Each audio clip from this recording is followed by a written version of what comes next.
Hello everyone and welcome to our channel, and today I'll be reading an Arlecchino Listener by me. So let's get into it. It's been years since the world has fallen into chaos. Buildings lie abandoned, the streets overrun with signs of decay and destruction. Shadows flicker in every corner, and you can feel your heartbeat pounding like a drum as you enter the rubble-strewn street. You've almost reached the end of the street when a low guttural groan echoes from behind. Glancing back, you see them, zombies, staggering in unnatural movements, their lifeless eyes locked on you as they stumble forward. Panic surges through you, making your muscles tense as you quicken your pace, praying for an escape. But as you round the next corner, your foot catches on a broken piece of pavement, and you stumble, barely managing to keep yourself upright. And they were getting closer, their hungry growls filling your ears. You're out of time and out of options, and you brace yourself, clutching a nearby piece of debris, though you know it will not be enough to defend yourself. And just then, a dark figure leaps into the fray, with astonishing speed and precision, striking down the first zombie with a swift, ruthless kick. You watch in awe as she moves with deadly grace, her size cutting through the creatures with practiced ease. She's a blur of black and crimson, eyes sharp and focused. And when the last of the monsters fall, she turns to you, her gaze intense. "What are you doing out here alone?" she asks, her voice low and clipped. You struggle to catch your breath, still just realizing how close you came to being one of those lifeless, hollow-eyed things, and how this random lady saved you. "I got separated from my group," you manage to say, your voice wavering. "Thank you. I didn't think that anyone would." "Saving others is a fool's errand in a world like this," she interrupts, her tone harsh, though her eyes soften just slightly. Her size, perhaps a manifestation of her vision, dissipates into nowhere, and you can only look in just absolute awe, as you are not a vision holder yourself. "But I suppose I do not have the luxury to talk about foolishness, given that I saved you." There is a flicker of something in her expression, something almost like reluctance, and you study her face, realizing that she is much younger than her hardened demeanor suggests. Yet, there is depth in her eyes that speaks of experience.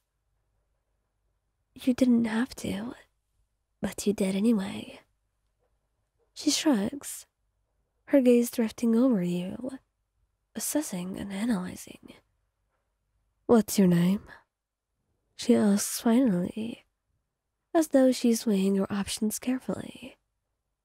You give her your name, still trying to process everything that's just happened. She doesn't respond right away, only nods, as if committing it to memory. "I am Arlecchino. You may consider yourself lucky. I don't normally give my name to strangers," she says, and despite her words, there is something almost vulnerable in her eyes, a slight hesitation that she quickly masks. You can't help but feel a strange sense of connection to her, this fierce, mysterious stranger who appeared out of nowhere to save you. "Why did you save me then?" you ask, curiosity playing your mind. If helping people is a fool's errand, why risk your life for a stranger? Arlecchino's eyes flicker with a mix of frustration and something softer. "First, I was not endangering my life. This was nothing for me. I fought worse. Secondly, he really wouldn't understand. Perhaps I felt like I had to do this. I do not truly know. I suppose I would rather not see another life wasted. For you to become like those creatures. It's a little bit sad to see, isn't it? You nod, and you can sense it's more than that. There's something about you that compelled her to step in, if that's not usually what she does. Even if she cannot admit it herself. And taking a deep breath, you take a step closer. Well, I'm grateful. And I think, maybe, you're not really as heartless as you want people to think. Her gaze snaps back to you, sharp and almost defensive. And for a moment, you worry that you've crossed the line. But then she lets out a low, almost bitter chuckle. Heartless? She repeats. I wish I could be, sometimes. But I am not. The admission surprises you, but you don't press. Instead, you offer her a small, understanding smile. Well, I thank you for not being so. I'd probably be dead if you hadn't come along. Or if you were truly heartless like you wished.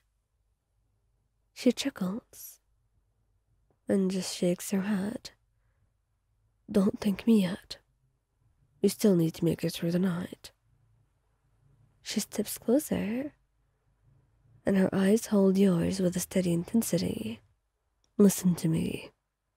If you want to survive in this world, you need to be smarter than this. Stay with the group and do not get lost. And don't hesitate.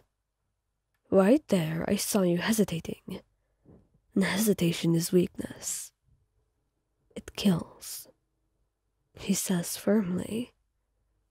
And you nod, letting her words sink in. But despite the stern tone, you sense a certain protective aura in her.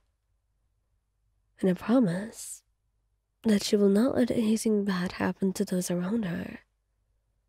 So you can't help but want to be one of those. Then, can I stay with you? Please? She looks at you for a moment, and at first, it looks like she's about to refuse. Then she sighs, shaking her head. Fine, but don't make me regret it. All right? I'm not responsible for you. If you can't keep up, I'll leave you behind. And you smile, falling into step right beside her. I'll make sure to keep up then.